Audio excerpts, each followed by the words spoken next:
तुम्ही पुन्हा जनतेत जाणार, तुम्ही फेसबुक पेजला दिलं, काय पुढची? मी मगाशीच माझ्या भाषणामध्ये सांगितलं, पराभव हा मुद्दा माझ्या दृष्टीनं खूप गौण आहे.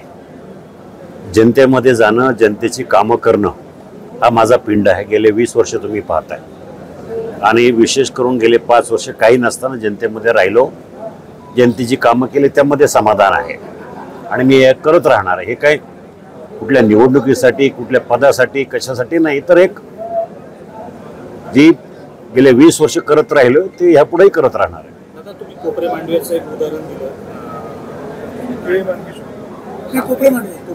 आणि केळी मानकेश्वर पण. हा, तर का लोकांमध्ये ही मानसिकता तयार होती? काय झालं की विरोधी उमेदवारांकडनं चुकीचा प्रचार करण्यात आला, संविधान बदलेल असं प्रकारचा खोटा प्रचार त्या मंडळींनी केला, त्यामुळं लोकांचं मत बदलली. पूर्ण आदिवासी भाग, जुन्नर, आंबेगाव, खेड या ठिकाणी लोकांची दिशाभूल करण्यात आली, गेल्या वेळेला सुद्धा आणि ह्या वेळेला सुद्धा.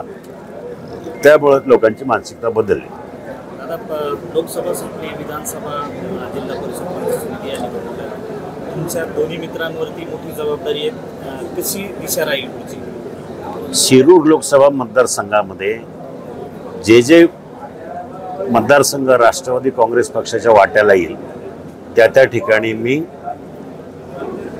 प्रचार करेल, त्या ठिकाणी ते उमेदवार निवडून येण्यासाठी प्रयत्न करेल, अशा प्रकारचं मी चिंग बांधलेलं आहे.